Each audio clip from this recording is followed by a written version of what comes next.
लोग कहते हैं कि पढ़ लिख के राजा बनोगे, तो उन बकलोलवन को बोलिएगा कि जो डीएम है ना, डीएम डिस्ट्रिक्ट मजिस्ट्रेट, ये राजा ही है,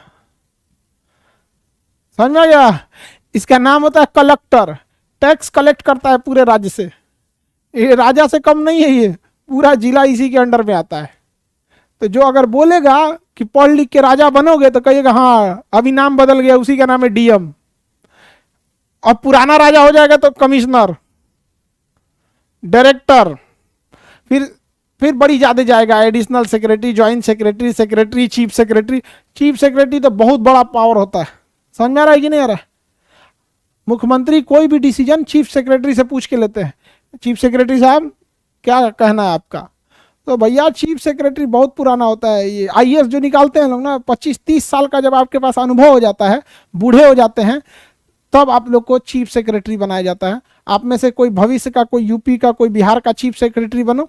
समझ में आ गया कि नहीं आ गया। जैसे अभी बिहार में आप देखेंगे तो यूपीएससी टॉपर रहे थे सिवान जिला के अमीर सुभानी, सेक्रेटरी, चीफ सेक्रेटरी। एक समय डीएम रहे थे, आईएएस टॉपर रहे थे, यूपीएससी टॉपर, और वो बहुत पहले 80-85 बैच के हैं, 80 के, अभी क्या है चीफ सेक्रेटरी हैं।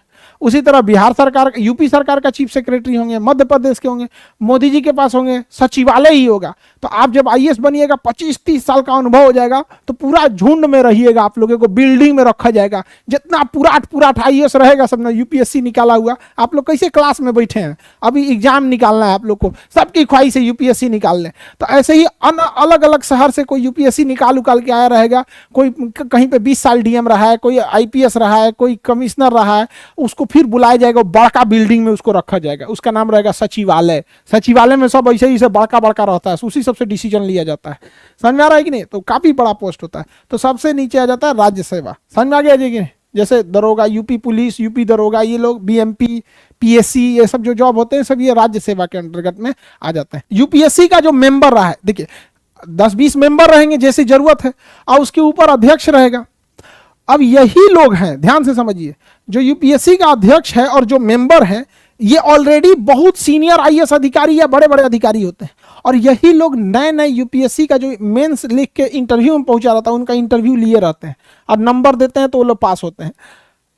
इसलिए कहा गया है कि अगर यूपीएससी का सदस्य या अध्यक्ष यहां से छोड़ता है अपना नौकरी, तो दूसरी किसी सरकारी नौकरी को नहीं कर सकता है, दूसरी किसी सरकारी नौकरी को नहीं कर सकता है। समझ में आ गया।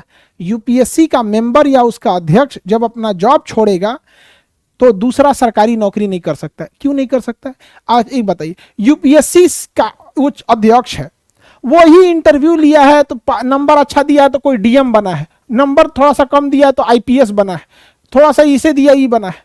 अब पता चला वो नौकरी छोड़ के कहीं एसएससी का नौकरी कर रहा है, तो कभी कोनो डीएम घूमते फिरते आएगा तो कहेगा अरे सर आप ही तो मेरा इंटरव्यू लिए थे, यहाँ क्या कर रहे हैं।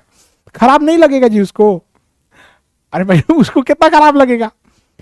समझ में आया कि नहीं आ गया।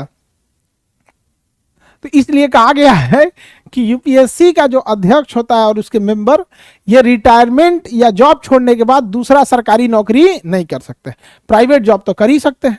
आप लोग जब इंटरव्यू दीजिएगा, तो जो लोग रिटायर्ड हो चुके हैं यूपीएससी के मेंबर, हम उन्हीं लोगों से आप लोग का इंटरव्यू लेंगे। वो लोग आप में से जितने लड़के पीटी और मेंस पास करेंगे, तो जब इंटरव्यू लिया जाएगा, तो ऐसा नहीं कि अकलेल बकलेल कोनो को इंटरव्यू पैनल में बैठना होगा। वहां पे जो यूपीएससी के ऑलरेडी 200-400 बच्चों का इंटरव्यू लिए होंगे ना, किसी को अच्छा नंबर दिए होंगे तो आईएएस, डीएम, एसपी नंबर के हिसाब से वो लोग ही आपके पैनल में बैठेंगे। उस सब की व्यवस्था भी की जा रही है। इसीलिए भाग दौड़ में थोड़ा सा टाइम लग जाता है।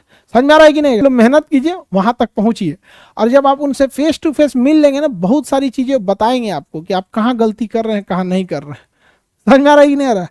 पटना में क्या बोला जाएगा, यहाँ पे पटना का एजुकेशन सिस्टम को ना, मतलब क्या ही बताएं। जिस टीचर को जो चीज समझ, कोनो टीचर को अगर वायुमंडल में कमांड है ना, तो अपने विद्यार्थी को 1 महीना तक वायुमंडले पढ़ा रहा है।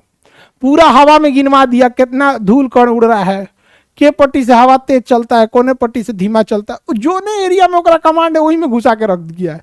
ये नहीं देख रहा है सिलेबस का डिमांड क्या है।